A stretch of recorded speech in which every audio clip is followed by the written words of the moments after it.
Hi there, this is Barry from Barry J. I'm an artist and a fabric designer. I also design rugs and wall decor and wallpaper, etc. And I wanted to teach you all a little bit about sewing for home decor. I know so many of you are home decor enthusiasts and you'd love to learn how to sew, but you're a little bit tentative about it. And if you learn how to sew just the simplest things like pillows and curtains, you are going to be able to create yourself custom decor that no one else has. So let's get started. The first project that I wanted to do with you is a very simple one. It's a double-sided cuffed French seam pillowcase. Now that sounds really fancy, but it's not really. Double-sided just means it has the same fabric on both sides of the cuff, and a French seam is simply a seam that is sewn twice in order to hide the raw edge, and you're going to see how we do that. Let's just talk about a few basic things first. So let's just, when I say to you right side of the fabric or pretty side of the fabric, you're always going to know it's this, the side that with the color. When I say to you wrong side of the fabric, it's obviously the wrong side. Pretty side, right side, and the wrong side of the fabric. Now, I'm also going to say things like width of fabric. Fabric normally comes on a bolt or a roll, such as this, and this is the full width of the fabric. On either side, what you have is called selvages. And so when I say selvage to selvage or width of fabric, that's what I mean, this whole width. So we're going to talk a little bit about that in making this pillowcase. So you're going to hear these terms coming up. I also wanted to mention to you that I'm not a fan of using pins, and some time back I learned from a friend to use Elmer's washable school glue, which is just starch and a dry iron to heat set it in order to glue baste your pieces together. We're going to make this pillow using a technique called the burrito technique. It's super easy and it's fun to do, so I can't wait to get started. Getting started here, let's talk about the cut sizes that we'll need to make for our pillowcase. I've got a cut for the cuff. Now, in most circumstances, I would use the width of the fabric and I would do that by 14 inches. However, this is a directional fabric. It only goes one way. So what I want to do is make sure that my fabric comes out right side up. So in that case, when you have a directional fabric like that, you're going to, your measurement of your width of your fabric is usually about 42 to 44 inches on most rolls, standard quilt weight fabric rolls. And so I'm going to go 44 inches in length. I'm going to get this roll to show you. So I'm going to pull out 44 inches of this and cut that out. And then I want I want to make a strip that is 14 inches for the cuff. So 14 by 42 or 44, depending on the roll of fabric that you have. If it is a non-directional fabric, you could just cut 14 inches right off this edge. For the body of the pillowcase, this is not a directional fabric, so I did the width of the fabric by 27 inches or 3/4 of a yard. So I've got my fabric cuts, and then we're going to get started here. I've cut the selvages off of the fabric piece that's laid down here on the bottom. I'm going to rip the selvages off this piece as well, so that they are about the same length. I will true them up later to make sure that they are exactly matching.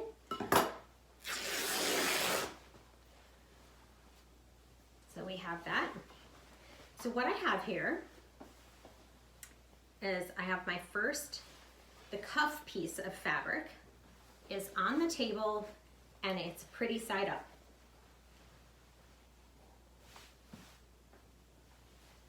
On top of that, I'm going to put the fabric for the body of the pillow, which is king size, by the way. On top of that, also pretty side up. Then what I'm gonna do is I'm gonna glue baste these pieces together. To glue baste, all I do is I take my Elmer's washable school glue, which like I said is just starch and will wash out, and I make a nice fine line on the edge of the raw edge of the fabric. I'm gonna do this all the way across. I'm gonna line up my fabric. This is the right side up and the right side up, remember here. And I'm taking my dry iron and I'm just simply tapping it down to let that glue dry. And then I'll go all the way across this edge, and that will be all glue basted together. It won't move while I am sewing it, and it'll make a perfect seam. The next thing I'm going to do is I'm going to take this bottom edge of the top fabric and I'm going to roll it up like a little burrito so it fits within the width of the piece that's underneath. And I'm gonna try to keep that completely out of the way of the seam line at the top. And then I take the bottom fabric and I fold it up to that seam line and I glue baste again. Okay, just want to give you a closer look at what this looks like. We have our pieces here glue basted together, right sides up. I've rolled this into a burrito, making sure that that stays out of the way of the seam allowance. Now I take the bottom piece and match it up to that top seam. And then I'm gonna glue baste all the way across, and I have my burrito roll. Okay, now I have all my pieces glued together. This is the raw edge, and I'm gonna take this over to the sewing machine, and I'm gonna sew a 1/4 inch seam allowance all the way across. And we've got that inside fabric out of the way of that seam allowance. That's the most important part here, that you rolled it so it's out of the way, and that these are now touching at the top. It's all lined up here. I've got my 1/4 inch foot on, and I'm just gonna sew across the edge. And I will back stitch at each side. One of the things on my machine that I love is the needle down position option. So when I stop, the needle will go into the fabric and stay there.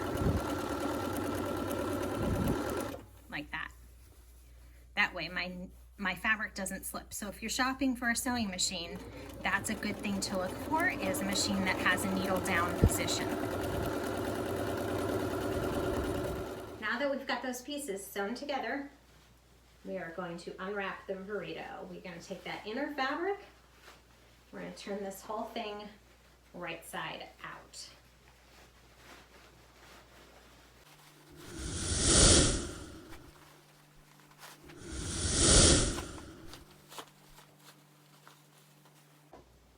And there you go. Voila, double-sided cuff. So we've got that folded bit of fabric there at the top. Now, I'm gonna just quick, and there you go. Voila, double-sided cuff. So we've got that folded bit of fabric there at the top. Now, I'm gonna just quickly talk to you about ironing, because I know some of you don't wanna do it, but it's really important. So make sure that you iron all of your seams before you move on to the next step. So you probably remember earlier that I said I wanted to make sure that I trued up my edges in case they were not even, and of course they're not, because I cut one from the width of the fabric and I cut the other from the length of the fabric, and I ripped it so it wasn't even exactly. So I'm making sure that this is all nice right angles, and I'm lining that up on the edge of the cuff and on the edge of the fabric, and I have it on my cutting board, and I have my rotary cutter. It's open now, and I'm just gonna zip this little edge off, and now it's all trued up. And I'm gonna do the same thing for the other side. Now be careful when you're using your rotary cutters. We always wanna set them down in the closed position. And I can tell you from experience that it is often a thing that we do. We put it down on the table and it's open, then we slice our hands on it. So make sure you close your rotary cutter. So the next thing that we're going to do is start creating our French seams. Now, usually when you create a seam, you put the right sides together, correct? For this seam, you're going to start with the wrong sides together.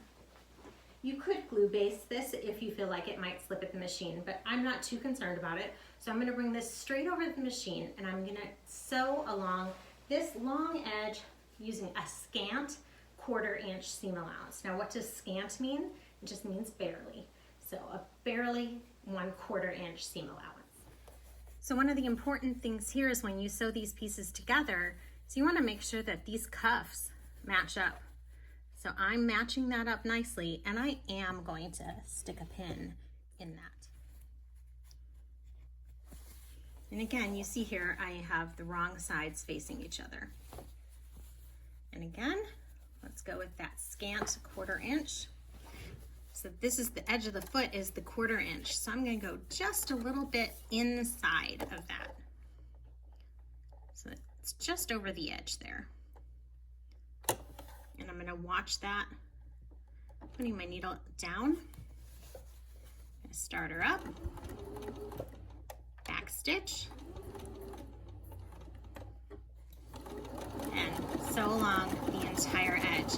When I get to this little pin, I'm going to remove the pin. We don't want to be sewing over our pins. I'm also going to stop here and I'm going to check that these are lined up, that nothing has slipped, and nothing has. I've removed my pin and I'm going to carry on. So now that I have the wrong side sewn together, of course, the raw edge is sticking out. This is where it comes in all together here. So you are going to turn your fabric. Now the right sides are facing each other, and you're going to iron this seam really well.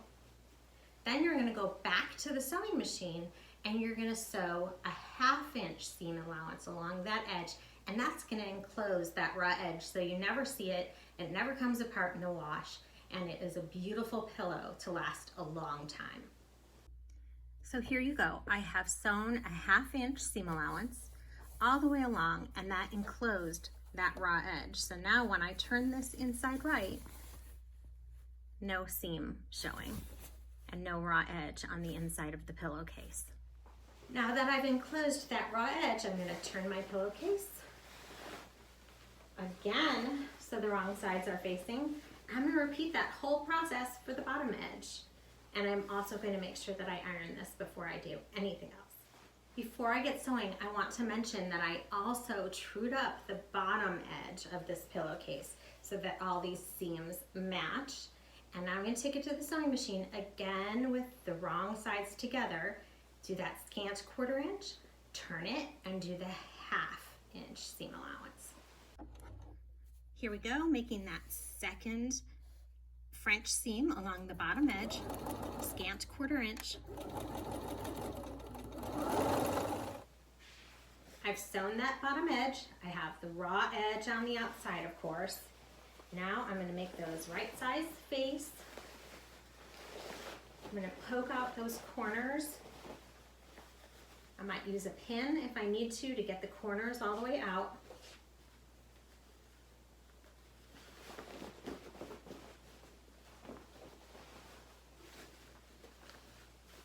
And then I'm going to iron this again naturally. Then I'm going to take it back over to the sewing machine, and we're going to do that 1/2 inch seam allowance. Okay, we're on our very last seam. It's a 1/2 inch. Line that sucker up. Put the needle down and roll with it. You see the right sides are now facing and closing that seam. Okay, I've sewn that last seam, just trimming some threads. Guys, we're turning this inside right, and we have a pillowcase. Double-sided cuff and French seams.